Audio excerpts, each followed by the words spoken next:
Electricistas Radio. Vamos a ceder la voz entonces a nuestro compañero sociólogo, el profesor Víctor Sánchez.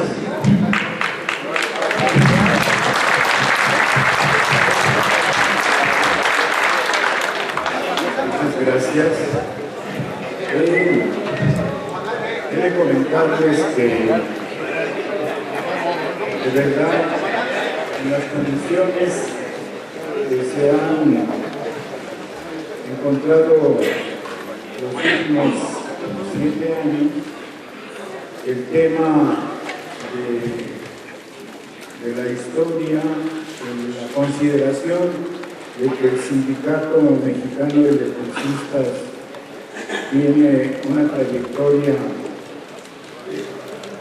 muy importante, que vive de su historia, que se reconoce esa capacidad,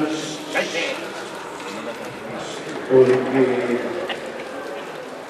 en los años, en los más de 100 años que ha vivido,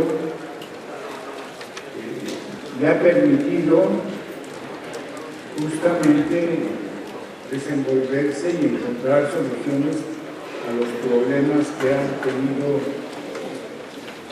en su momento, en cada momento, en el sufrimiento, en los años 20, en los 40, o en los 50, cuando con la reforma del Estatuto del 56 se crea justamente la cláusula aquella que permite que los jubilados, o sea, ustedes, estén aquí. Es el único sindicato que permite a sus jubilados tener presencia en todas las actividades político-sindicales que se viven. Tienen un integrante suyo en el Comité Central, tienen una comisión de trabajo que los representa y además están aquí discutiendo de todos los temas. Eso es muy llamativo y mereciéramos revisar, por ejemplo, qué pasa en telefonistas, ferrocarrileros, en los pilotos aviadores, para descubrir cuál es el papel del jubilado. Yo estoy afiliado a la Espuma y lo que sé es que el jubilado, en cuanto se jubila, se olvidan de él. Adiós. Todo lo que le suceda, todo lo que viva, todo lo que sufra, a nadie le interesa. Y esa es una dedicación, un esfuerzo que deberíamos de reconocer que se obtuvo aquí en el Sindicato Mexicano de Electricistas. ¿Por qué se les ocurrió a los dirigentes del 56 pensar que tenían derechos? ¿Por qué se les ocurrió que podrían estar representados en el comité? Si otro día me invitan, les platico. Hoy no es el tema, pero es muy importante. A lo que voy es a lo siguiente. Me temo que si les hago preguntas de historia del sindicato, no me responden. Incluso preguntas como cuando nos enseñan a nosotros historia, de saberse nombres, de saberse fechas, de saberse algunas cosas generales. Por ejemplo, ¿cuántos departamentos existían previa a la huelga de 1936? ¿Cuántos o cómo se nombraba, a cuántos representantes se nombraron por departamento? O si sabían que, eso deberían saberlo porque lo practican ustedes, cada 8 días eran las asambleas generales, cada 8 días. Así como ustedes tienen su reunión informativa cada 8 días,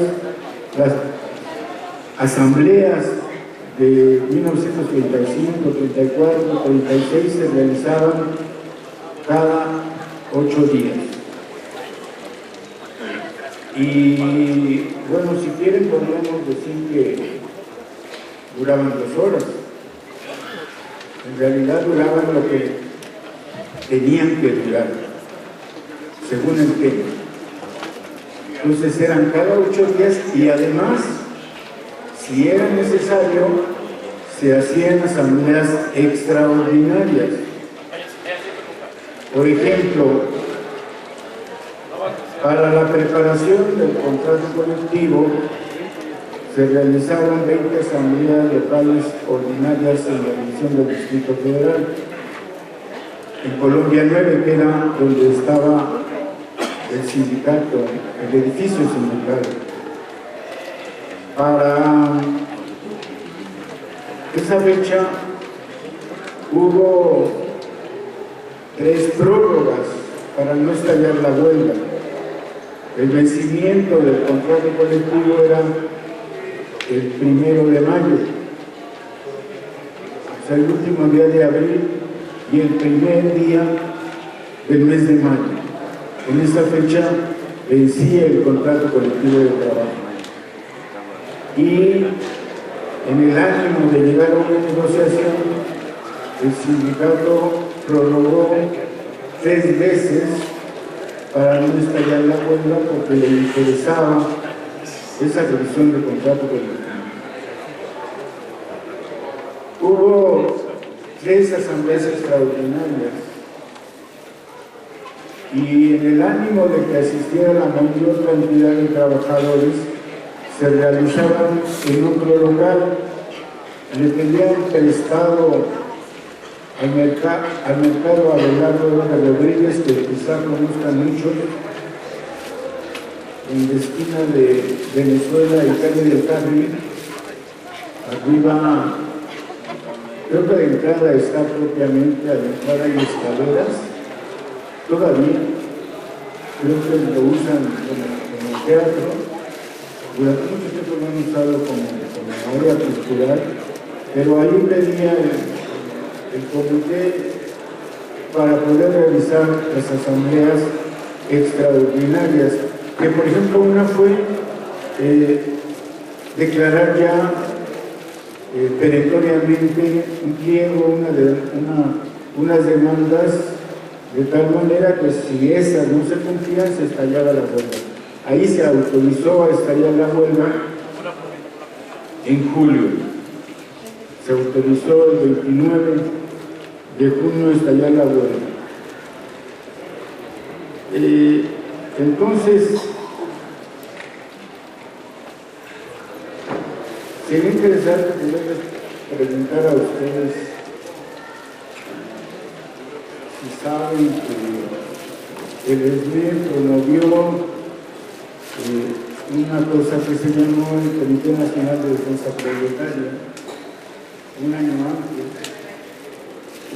antes, en 1935, porque los patrones, sobre todo los del norte, que curiosamente los patrones del norte siguen actuando con intereses de clase, con sus propios intereses, le declararon constantemente pleitos al entonces presidente general Lázaro Cárdenas. Y estaban en contra de que los sindicatos hicieran huelgas y estaban en contra de él porque decían que era comunista, que era socialista, que iba a llevar al país al caos y constantemente le declaraban la guerra a Cárdenas. En alianza y en defensa del gobierno de Cárdenas, los electricistas convocaron en su auditorio de Colombia número 9 a todos los sindicatos del país, a los sindicatos más importantes de la época, como petroleros, como telefonistas. Hoy me entero que llegaron los trabajadores de la cantera Euskadi, que recientemente hablamos de ellos porque después de una huelga de hace unos 3 años, lograron obtener todas las instalaciones de la fabricación de lápices de Euskadi y fundaron la cooperativa Trado. Y hasta ellos también participaron en 1935 para crear ese Comité Nacional de Defensa Proletaria, que sobre todo defendió el derecho de los trabajadores a plantear sus demandas, a poder revisar sus contratos colectivos, a mejorar esos contratos colectivos y, en su caso, a estallar la huelga con un objetivo simple.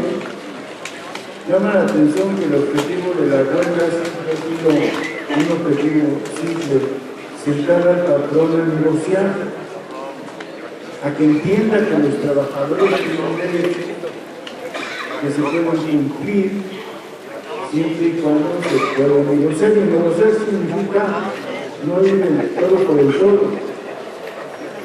Ok, dame una pizca chica, yo cedo en algo, en vez de 20 días de vacaciones, dame 10, y se está negociando. Ese es el objetivo de la huelga, ese es el objetivo de la revisión de contrato colectivo.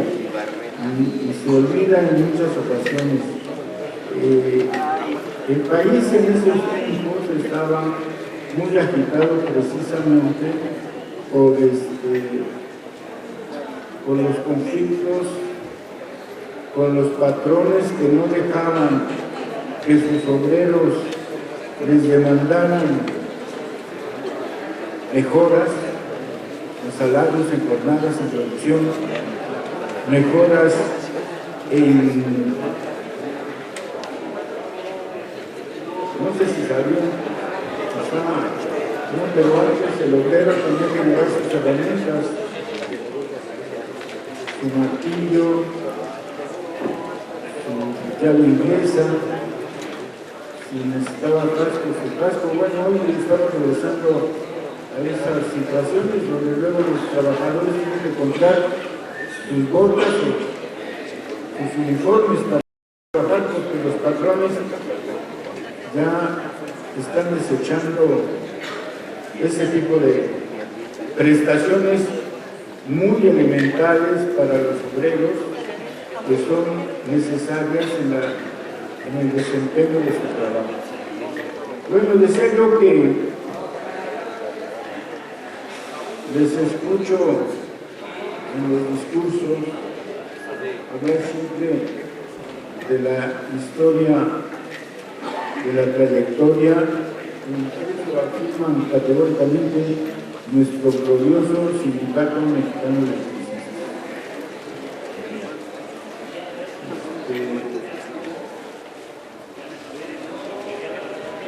¿Saben ustedes cuántos miembros del Comité Central había en 1935? ¿Alguien lo sabe?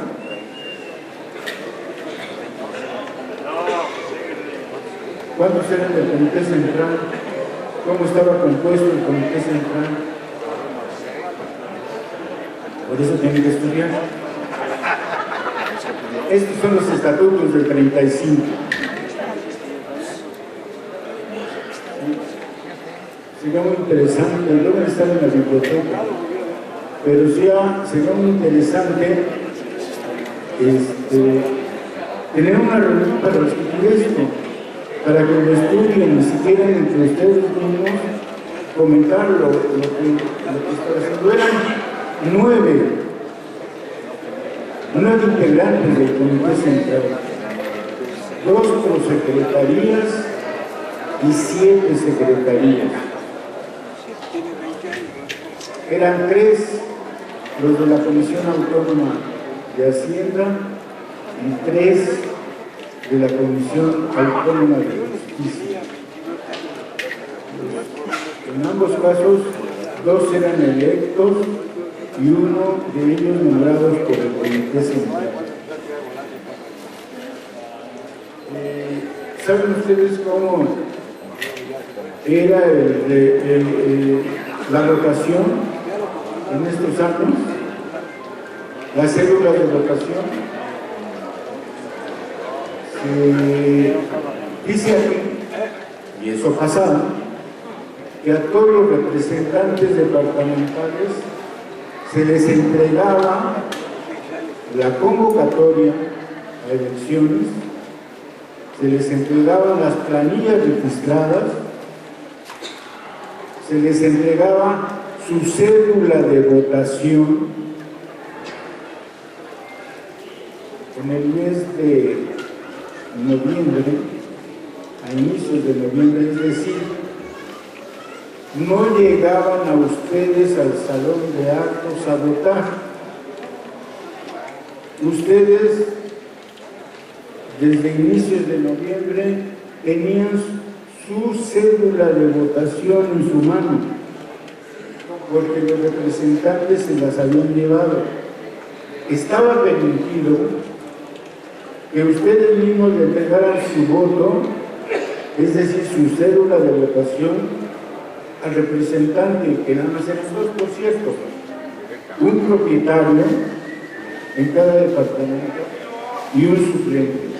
Si ustedes no podían ir a la urna a depositar su voto, y eso sucedía mucho en divisiones, le entregaban al representante propietario su cédula de votación. Y él llevaba los votos a la urna.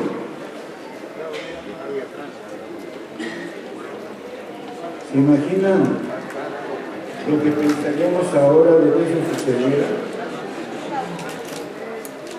Nos espantarían, se llevan las cédulas. ¿Qué a poco no tendrá otro paquetito para cambiar mi voto? ¿No? Imagínense que,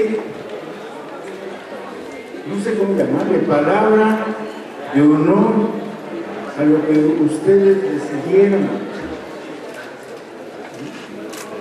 Entonces es otro sindicato. Bueno, lo más llamativo, ¿alguien sabe cuántos trabajadores había en 1936 en toda compañía de luz? Una cifra por ahí que supieran. ¿Ven cómo se los reprobarán muy fácil? Y conste que lo he aprendido yo de un lugar muy simple que se llaman las actas del sindicato, ¿no? Ahí está. Si acaso había 3,000 trabajadores en toda la compañía de luz. Entonces, cuando había uno de 16.599, y esto que no hablamos de 20,000 jubilados. Así que quitamos a los activos y hablamos de 20,000 jubilados. ¿Cuántas veces caben 3,000 trabajadores en 20,000? Y ese sindicato de tan solo 3,000 trabajadores puso en jaque a todo el país, porque la huelga a la que convocó en julio de 1936 paralizó lo que sabemos es el territorio de Compañía de Luz, el centro más importante de la República económica, social y políticamente. Durante los 10 días que duró la huelga, nadie trabajó, porque si se han dado cuenta, cuando no hay luz, hoy no hacemos nada, nos quedamos así inválidos. Se va la luz el domingo y no podemos ver el siguiente capítulo de la historia de Juan Gabriel. Se quedó muy interesante, porque es hijo pobre, ¿no? Hasta que te conocí, dice uno, pero me quedé sin luz. Y aparte de Cibul, esa compañía de clase mundial, en realidad, imagínense, ganar 3 y nos tienen cautivados o 2. Bueno, entonces, en 36 no había televisión, por supuesto. Empezaba.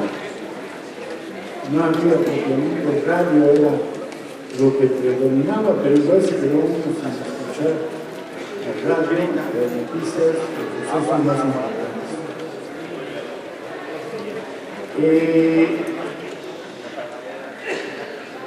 Es entonces llamativo saber que eran tan pocos. Bueno, por supuesto no había, les digo que me cuesta trabajo ahora hablar de estas cosas porque hoy no hay. Hoy estamos como en 1914 por hacer todo. Y en este caso quizá, además de estudiar la huelga del 16, tendríamos que estudiar el proceso de construcción del sindicato de 1915 para poder ubicar, porque acá ya había comisión de trabajo, ya había un reconocimiento del sindicato que se había logrado en 1926, aunque en el contrato del 34 no estaba especificado más que al final, cuando se firmaba el contrato, el reconocimiento. Pero sí habría que estudiar. Entonces, me cuesta trabajo decir que había unas cosas que se estaban obteniendo otras. Y hoy, en 7 años, se están consiguiendo. Bueno, ya el año pasado se obtuvo un contrato colectivo. Que yo les diría una cosa, después de lo que sucedió con la extinción de la compañía, nos debe quedar claro a todos, supongo que a ustedes, más que a muchos les debe quedar claro que se acabó todo. Se quedó el SME sin nada, excepto la cláusula 64 y sus derivados.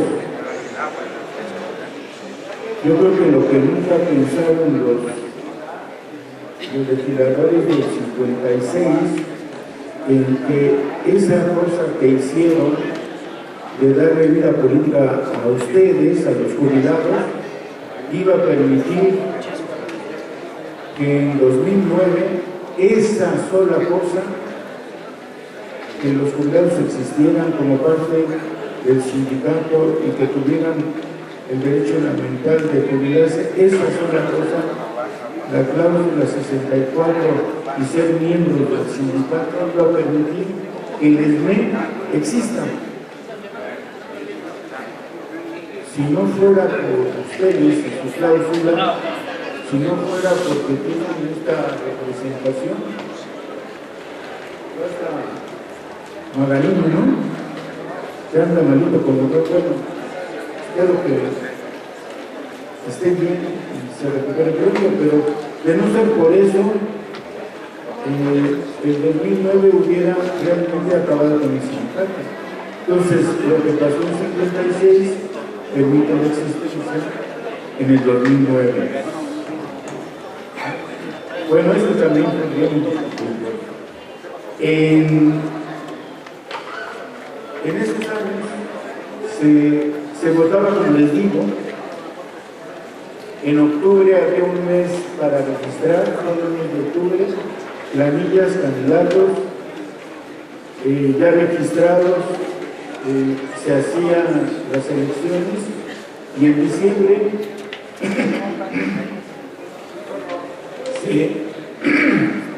se contaban los votos y se daba el resultado de quienes iban a ser los integrantes del comité central. Eran solo 9, les digo.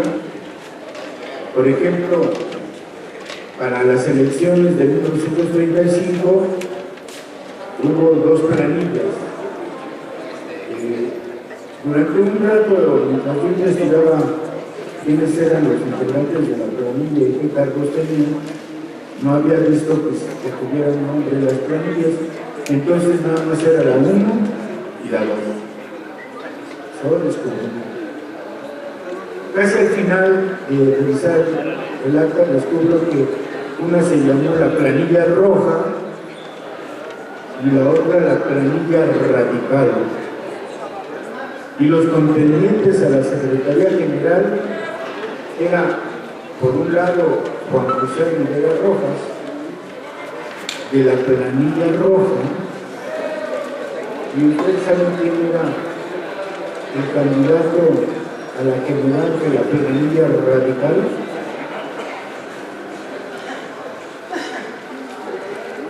Parece que el compañero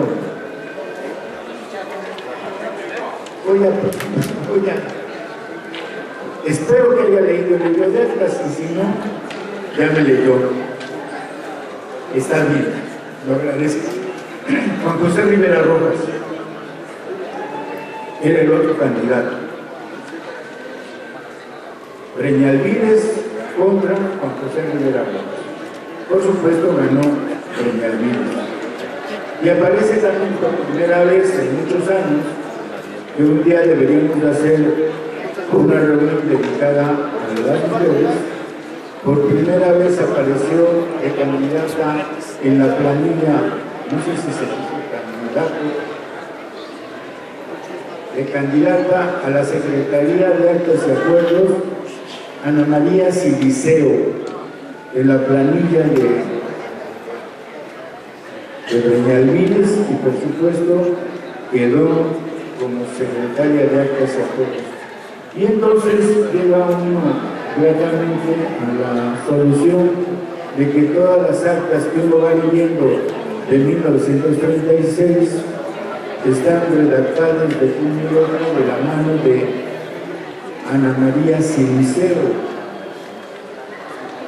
Eso es de llamar la atención, porque además de decirles que las actas de los libros en ese momento se escribían a mano y con pluma fuente. Yo no sé si fuera pluma,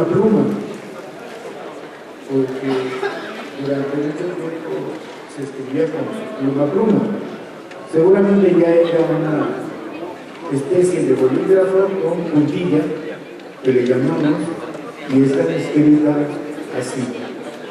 Y esa tiene una cualidad muy importante, que con un poco de humedad se empieza a borrar la tinta o se escurre la tinta, y entonces hay que tener por lo menos una buena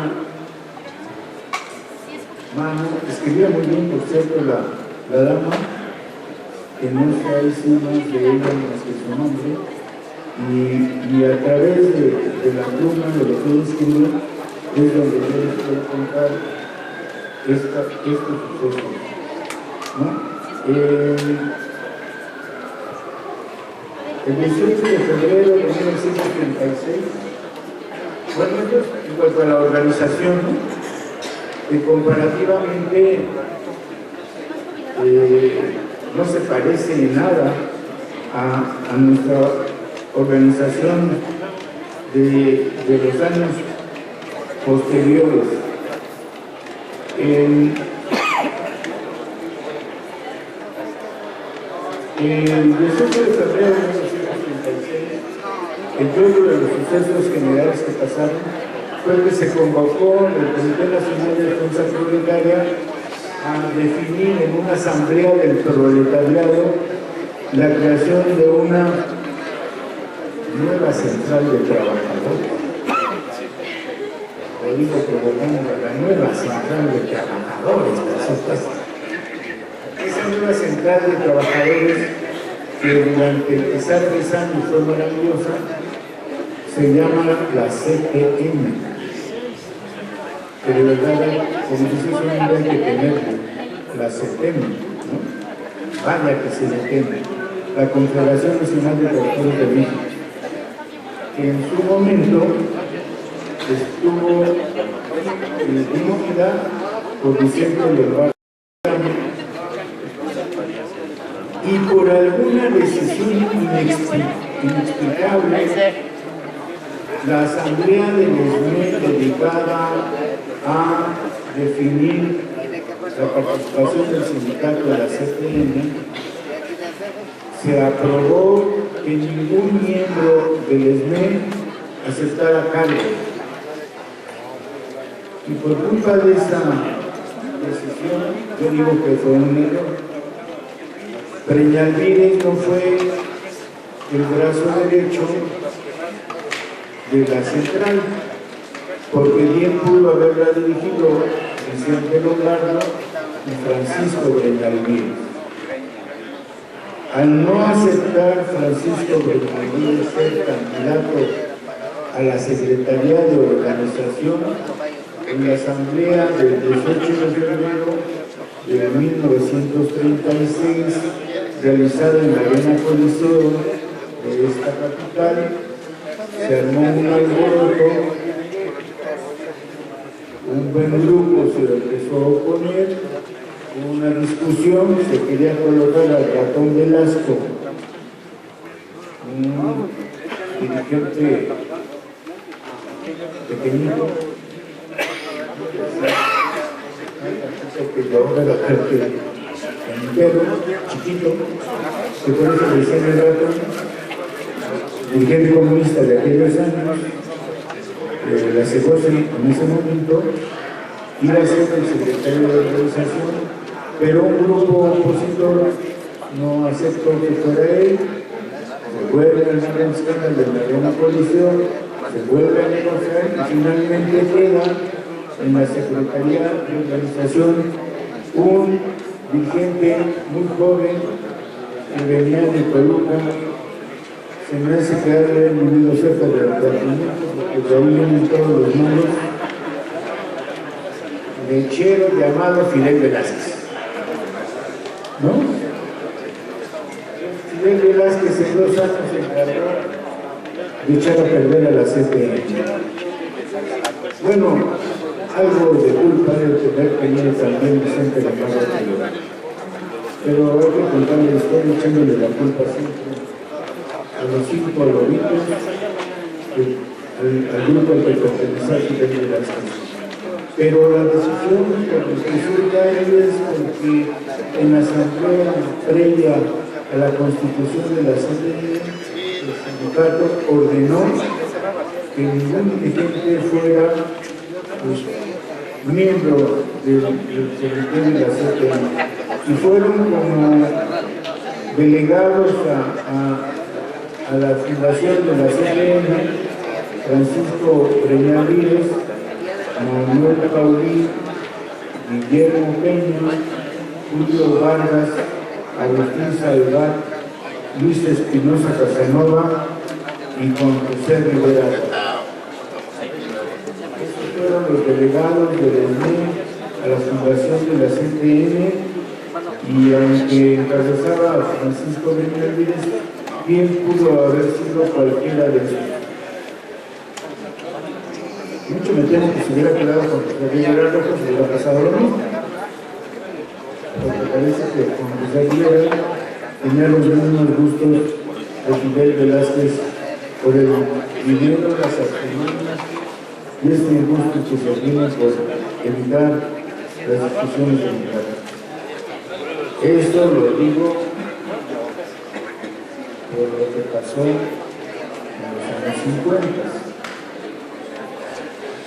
En ese momento, Juan José Rivera Rojas era un buen representante, toda la vida fue el representante de inspección y era, por lo que se nota, un buen representante porque normalmente lo elegían hacerlo en ese departamento. Bueno, de ahí surge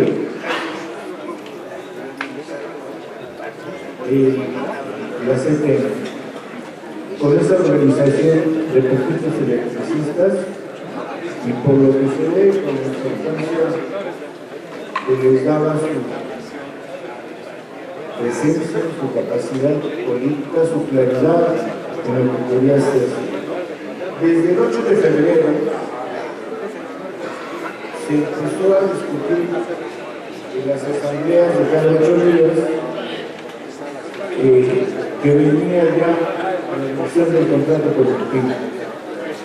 Y David Roldán, Manuel Paulín y Juan José Rivera Rojas formaron la comisión que iba a preparar un nuevo contrato colectivo. De manera constante, a partir de esa fecha, se estuvo haciendo las propuestas y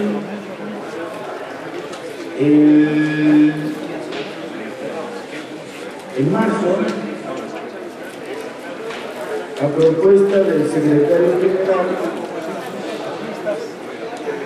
se le solicitó a la compañía de luz que se pudiera nombrar a 8 representantes diferentes desde la Comisión de Trabajo en cada departamento para que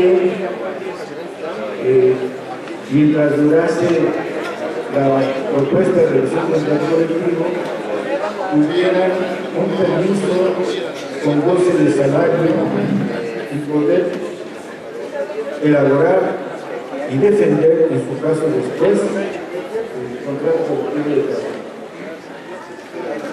Si se dan cuenta, eso significa la creación de la Comisión Legislativa de Contrato Colectivo. Es decir, logra permisos con goce de salario a otros representantes de cada uno de los departamentos que iban como propuestas concretas para llegar al contrato. Por ejemplo, en transportes había un problema bastante serio porque para hacer ciertos movimientos resultaba que la compañía de luz estaba llevando contratistas, empresas o quizás unos choferes con sus camiones para desarrollar el trabajo de los compañeros de compañía de luz. Y entonces la propuesta obvia de ellos fue que se acabara el contratismo. Y el carácter del nuevo contrato colectivo no era económico, era como esa cláusula. No era económico, es deja de contratar contratistas y darnos el trabajo a nosotros, ¿no? En vigilancia sucedía lo mismo. En transportes pasaba lo mismo. Y resultó que por esa condición, cuando había asambleas en los distintos departamentos, empezaron a presentarse quejas, Gremialviles consideró que mejor se volvían a elegir nuevos representantes dedicados exclusivamente a la propuesta del contrato colectivo.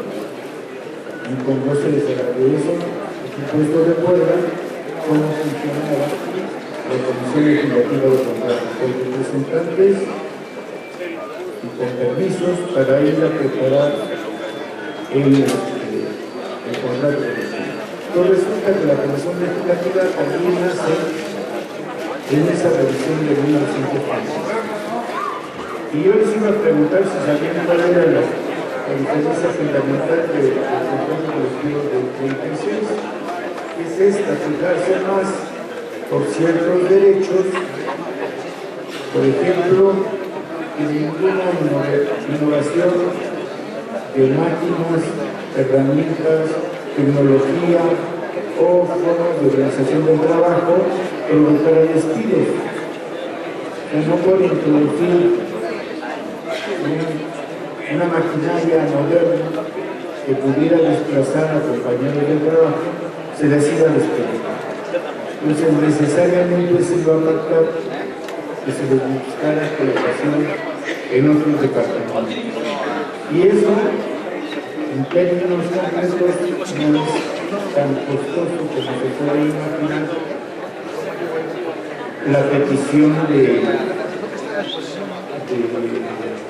dinero, con tanto dinero, sino que los gastos se pueden cubrir conforme esto fuera apareciendo como la clara obtención de la jubilación, aunque desde el primer memorial de 1916 de febrero, en los 10 puntos que tenía el sindicato por primera vez a la compañía de luz, aunque desde aquella vez ya aparecía dos demandas que fueron por pago. Una, por ejemplo, era el pago de la energía eléctrica más barata para los trabajadores de compañeros, y la otra era el derecho a la jubilación. Entonces, hasta la revisión del contrato quedó claro cómo iba a ser y quedó claro el mecanismo de cómo generar el fondo del ahorro para el retiro. O sea, que ahorro de compañeros. Que hoy cuando lo vemos, dice, pues es un apoyo, ¿no? Un fondo revolvente fijo que si se funciona como está marcado, habría dinero permanente para la jubilación de los electricistas. Y eso se logra en la reducción de contrato. Entonces, y eso está haciendo que las propuestas de la ley sean creativas, con soluciones, tratando de evitar problemas a la empresa.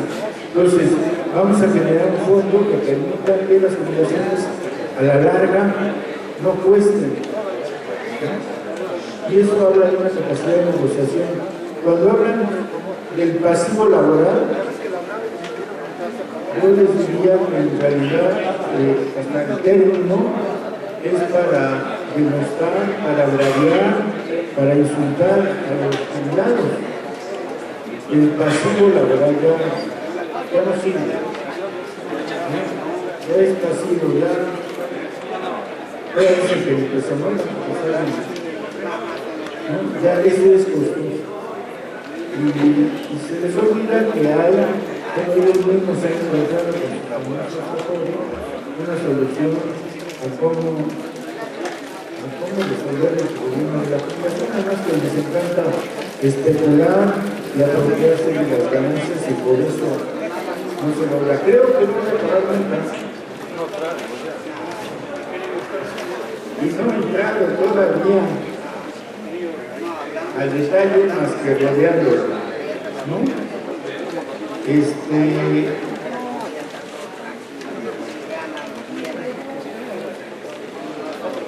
Nada más por mencionar es que lo que me llama la atención es en qué condiciones estaban los electricistas de aquella época y cómo con pocos se logró tanto, ¿no?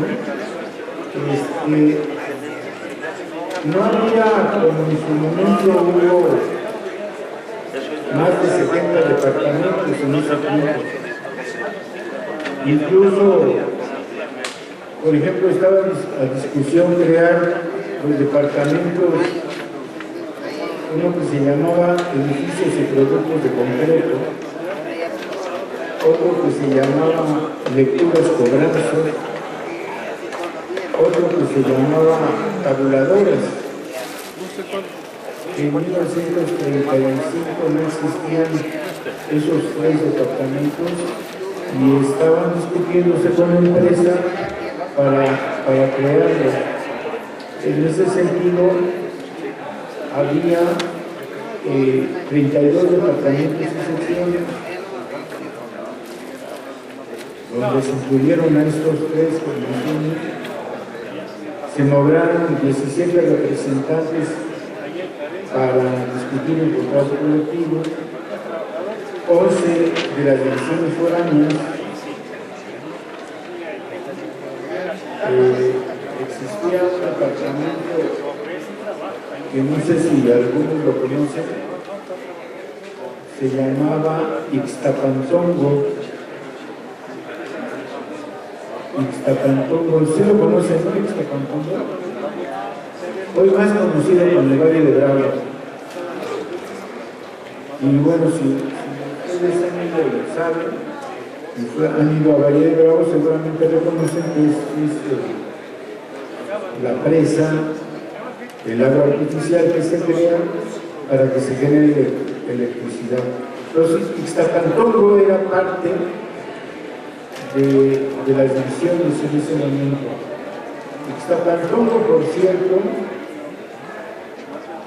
fue la última obra que la Compañía de Luz terminó, pero no trabajó. Se creó en ese año, se terminó de construir. La Compañía de Luz quiso hacer un negocio con el gobierno federal diciéndole que un préstamo de Nacional Financiera podía resolver el costo de la obra, entonces que el gobierno le prestara a la Mexican Land Power el dinero suficiente, el capital, y que entonces ya Ixtapantongo podría ser una planta más de Compañía de Luz. El gobierno le dijo que no. Compañía de Luz dejó esta obra y curiosamente es la primera planta generadora de Comisión Federal de Electricidad.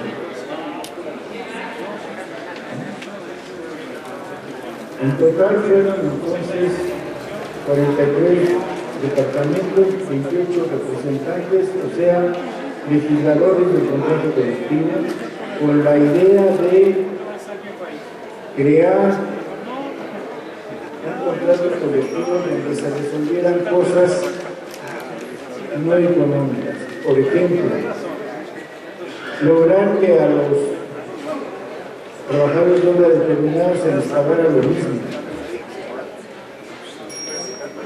Es decir, según la obra, en lugares que se les estaba pagando lo mismo que a los trabajadores de planta. Se solicitaba esto en esa razón. Lograr que desde el inicio de estar a prueba o de práctica se les pagara el salario por el puesto que iban a aprender, porque antes de ese contrato colectivo se les pagaba el sueldo bajo en el escalafón al que pertenecían, y hasta que no tuvieran prueba o práctica del nuevo puesto no se les pagaba. Entonces la petición del contrato colectivo es que se les pagara desde el principio el sueldo, el salario, el escalafón que la Asamblea les permitiese. Como creo que ya me estoy pasando el tiempo, solo les diré que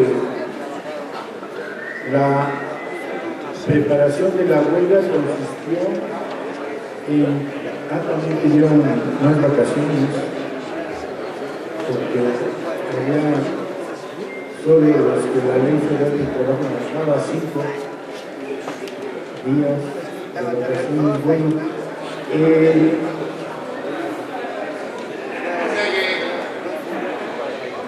se pidió entonces cada cláusula que la compañía no aceptaba se quedaba apartada para cuando llegara el momento de estallar la huelga. Y el pliego de peticiones para la huelga lo iban a estar constituyendo cada cláusula que la compañía rechazaba. Y las cláusulas eran básicamente dar estabilidad en el empleo a todos los trabajadores de la compañía de luz. Luchaban más por la estabilidad que por mejoras económicas. La compañía de luz llegó a ofrecer 200 millones de pesos para repartirse como salarios entre todos los trabajadores, los fabulosos 3,000 trabajadores electricistas. Y Asamblea General Extraordinaria del Comité Central dijeron que no, que entonces preferían cláusulas dedicadas a la estabilidad y a la mejora de largo plazo de los trabajadores que, como decimos ahora, a la zanahoria llamativa y costosa que en menos de 6 meses se termina. Y fue un riesgo al que se atrevió el SME y efectivamente durante 10 días realizaron la huelga que hoy podríamos comentar, permitió la mejora del contrato colectivo. Este es el contrato colectivo del 34.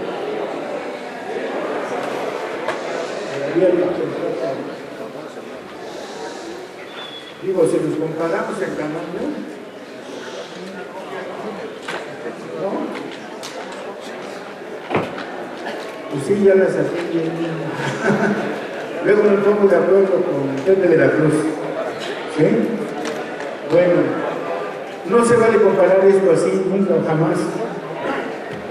Nunca.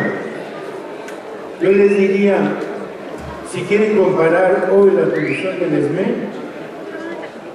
no se vale con esto. No se vale decir que este tiene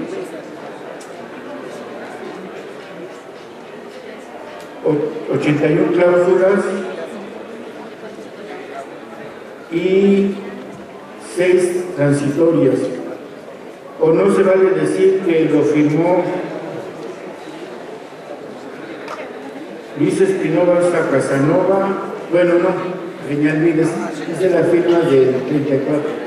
No se vale decir que lo firmó, sino cómo el resultado y el proceso interno llevó a esto. Si quieren comparar el contrato actual, compárenlo con el primer memorial de 1915 que el sindicato entregó a la compañía de luz. Porque eso nos debe quedar claro. La extinción, queramos o no, extinguió el contrato colectivo, lo desapareció. Y en todo caso, si se quieren comparar, vean que también era un memorial de solo 10 puntos. Solo se pedían 10 cosas en 1915, pero igual no se tenían nada. Y los trabajadores de compañía de luz que estaban afiliados en ese momento al SME eran 300. Y lograron que se firmara su primer memorial. Entonces, cierto tipo de comparaciones históricas no pueden hacerse, son improcedentes y en todo caso habría que figurar el asunto. Les digo esto, del 34 al 36, porque el 36 es grueso. La próxima vez lo traigo el contrato del 36, no lo localicé, no tengo las habilidades que tenía para localizar rápido las cosas, pero igual, antes que esto, lo que hay que ver es que de la desaparición de se tiene uno nuevo. Hay también otra cosa llamativa del nuevo contrato, que no está todavía aquí. Aquí todavía no está pactado cuántos del comité o de los subcomités tienen derecho a estar permanentemente con los agentes sindicales. Tampoco que nos digan que el comité ya logró las suyas. Bueno, en una negociación, como en este caso, se pactó que los 26 integrantes del comité sean reconocidos por CENIS. Entonces, cuando se escuchan comentarios respecto a eso, bueno, es lo que se logró en este momento y se logró efectivamente en una negociación. Hay un tabulador pequeño que, por supuesto, al crecer en todos lados las obras, cuando creo que hay 10 trabajadores no más contratados, pero cuando no se va a quedar con las plantas que tiene a funcionar permanentemente, se necesita inversión y eso se va a transformar. Pero eso se va a ir logrando como bien se dice ahora, como el nombre de la planta generadora Fénix lo da en su presencia. Resurgir de la ceniza, el ave Fénix hacía ceniza y volvía a surgir otra ave Fénix maravillosa, fuerte y sólida. Estas son las condiciones de los 7 años de la resistencia que han tenido capacidad para resurgir. Y hoy, si toda la resistencia se le debe a los jubilados de la cláusula 64, hoy el SME de un lado tiene ya un contrato colectivo y del otro viene posibilitándose la cooperativa. Último comentario. Ixtapantongo fue pedido por el Comité Central a Lázaro Cárdenas para crear una cooperativa de producción y generación eléctrica. Lázaro Cárdenas no la concedió. Si no, ahorita fácilmente estuviéramos comparando una cooperativa de generación con la planta hidroeléctrica Ixtapantongo y seguramente la experiencia de 80 años sería fabulosa para lo que estuviera sucediendo. Y seguramente estuviéramos diciendo hoy, conste que lo hubiera no existe, ¿no? Pero se hacen ilusiones siempre. Ixtapantongo y jubilados no hubieran hecho que el golpe de la extinción hubiera sido tan fuerte como lo hace. Para preguntas, críticas, o peticiones de copias, les doy la palabra.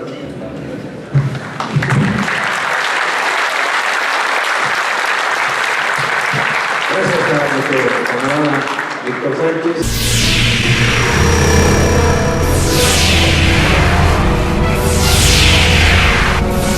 Mantente alerta a nuestra transmisión.